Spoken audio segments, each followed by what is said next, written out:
that was imposed for the VAR actions against Sheffield United yesterday too. Yeah, I think FA should review the actions of Michael Oliver, because I think 3-4 times this season he has been found wanting as regards his decisions. He will also officiate for the next game against North London, Arsenal Tottenham. So it will be a very difficult one, and there are this mindset that when a certain coach does not like a certain referee, there is a way. You remember when Odwe was still in England being a referee, he had issues with so many things just because people believed he was favouring Manchester United, and that particular scenario has not actually left the English Premier League. It has continued ever since. We have seen Chris Foy, we have seen Kevin Cavanaugh making mistakes, and they believe they are in favour of certain teams, and this is not going to help the English football to grow, because over the time, especially since VR came in place, the excitement, the boost, the jeers has actually reduced, and the zeal and the passion for this game has reduced on the part of these fans watching from home, especially during this period when the coronavirus pandemic has taken over. But hey, what can we do? There is little time to actually discuss this, but at this point I think the FA should go back to the drawing board, find a way to make sure VAR actually works in favour of everything. It shouldn't be a case where there will be penalties for Manchester United alone this season. And when you check these penalties, you find some of them that are are questionable. Yes. They are questionable, and you begin to think, is it just Manchester United? It brought a lot of controversies yesterday. Yeah, around the game from others pundits yesterday too. They slammed the VAR. I was watching the game in my house, and once the penalty was awarded, a guy just walked out like, "Oh, this is not the kind of game I want to see." They also know that it was a mistake. Yeah, they admitted it, but hey, this is doing a lot of damage to teams. Aston Villa on the verge of getting relegated, and they had the hope of defeating Manchester United. They were on the front foot, they were attacking, they were having chances, and all of a sudden you brought out a penalty from nowhere. It was even a foul. Supposed it was a potential leg breaker. You should have been red-carded or yellow-carded if the angle of VAR that beat yesterday didn't show the first attack. But he was stepping on the guy. In fact, it was in between. It could have broken the guy's leg. But the decision was in Manchester United's favour, and the referee did not even bother to check the VAR. I could remember someone was speaking to him, probably from the VAR room.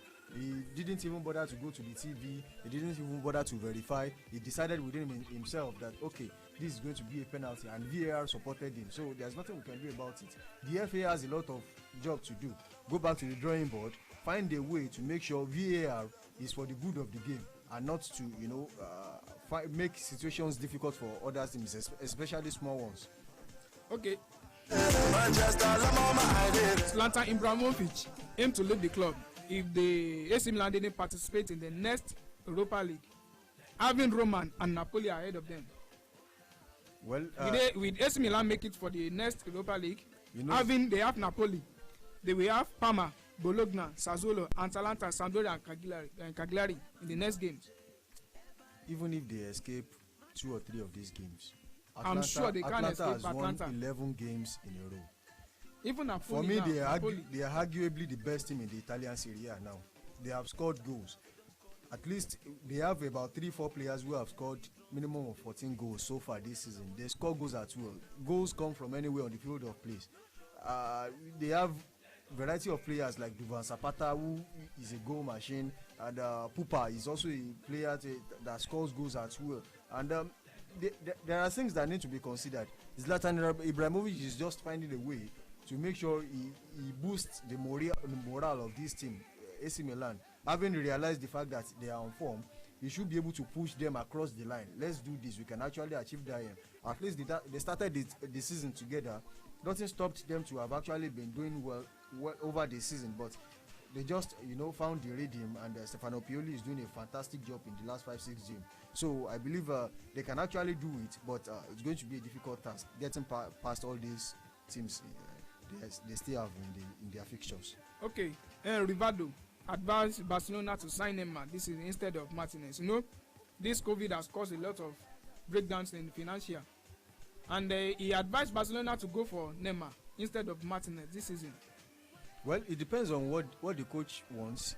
Don't forget the Maria Bartomeu, the Barcelona president actually came out to say Kike Setien. And don't forget about the release clause for Martinez. Yeah. Has ended last. Is that not Monday or Tuesday? So they are going to get him for a court prize. So it's going to be a good one. But Bartomeu came out to say Kike Setien will continue as coach next season. Martinez is a fantastic player. Neymar is no doubt a very good player. But you know, what does this team need? Do they actually need a winger? Luis Suarez actually came out to say, hey, you need to get an understudy because I'm not getting younger, I'm getting older, and I might decide to leave any moment. So I think Lautaro Martinez is going to be a perfect fit for Barcelona as a number 9. But Neymar can actually come in and do, you know, what he used to do with the MSN, with Martinez also. Okay, but from your own perspective, if they have to choose one, either Martinez or Neymar. Well, I believe they still have players who can actually do wonders on the, you know, on the wing. On the wing, they still have Ansu Fati, who is a very young player, and Philippe Coutinho has not been used to. He might come back. Yeah, he might come back, and he has we not have really. Too. Yeah, he has not really gotten it right at FC Barcelona. That's why he was farmed out to Bayern Munich, and Bayern Munich is also saying they are not giving him a permanent contract. Automatically, can play anywhere in the front three. They say have this. I have to sign one of these players. I will choose Lautaro Martinez over Neymar. Okay, let's quickly discuss the next game for Real Madrid this night. They will be playing against Deportivo Alaves. Although Deportivo Alaves is not as much as in form this season, losing almost 5 games this season after the resumption. Okay, Marcelo will not be in pitch. Ramos, red card. We have Cabaja. What should Real Madrid fans to be expecting tonight to extend their lead against Barcelona? No, in the likes of Ramos, is the ones giving them the morale. Yeah. Well, Marcelo is in doubt. Hazard, doubt. Well, talking about Real Madrid, you know, some of the players on their bench can actually walk into another team's first team anywhere in the world. So I believe other players can actually deputize for them. Varane can play at centre back. They still have Militao, who can actually play alongside Varane. But you know, defense is I think important. Varane too is red card. Yeah, I think defense is as much important as the attack and midfield. But you know, when you have the ball, you are the one doing the playing. You have less work to do in defense. Then you have a lot of job to do in attack. Real Madrid, they have been known for keeping the ball. Casemiro is a ball-playing central defensive midfielder. They have Toni Kroos. They have Luka Modric in midfield. Federico Valverde can also play anywhere in the midfield. So I think they should have nothing ahead of FC Barcelona. They have a few more matches to go. Win 2 more games and then you seal the title. But anything can happen. This is football. It's a game of magic, and anything can actually win. So on paper, Real Madrid are favored to win, but you know, on the field of play, anything can actually happen. Okay, we have 2 more things to go. Man United target Barcelona Dembele as Sancho replacement. Manchester United are not actually getting interest in the transfer window if they are going for Dembele. Dembele has been a player who has been fighting injuries since he got to FC Barcelona. I don't think he has mustered 200 appearances. No. So that's going to be a difficult one for Manchester United to manage.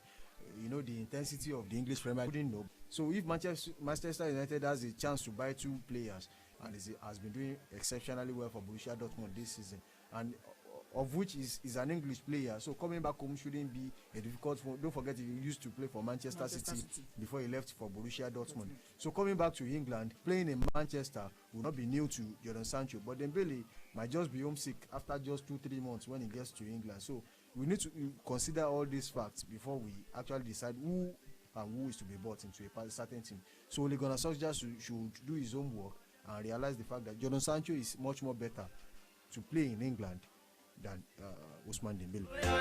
Okay, lastly, in NFF, should the NFF appoint Thomas Denebi for the Super Falcons coach again? You know, he left for disappointment. Should NFF appoint him again? Well, I was on a program when I discussed the issue of Thomas Denebi. Thomas Denebi signed a contract and made a vow that he was going to improve the Super Eagles.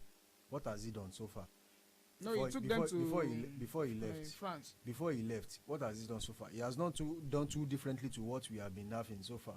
Nigeria still remains the best team in Africa in terms of female football, especially the Super Falcons. They have won the female AFCON, I think, 9 times. And there is nothing different in what he has achieved. We want to win the World Cup. We are a team to beat in Africa. We want to do that on the world. He disappointed Nigeria during the Olympic Cup. Yeah. So that's what I'm saying. If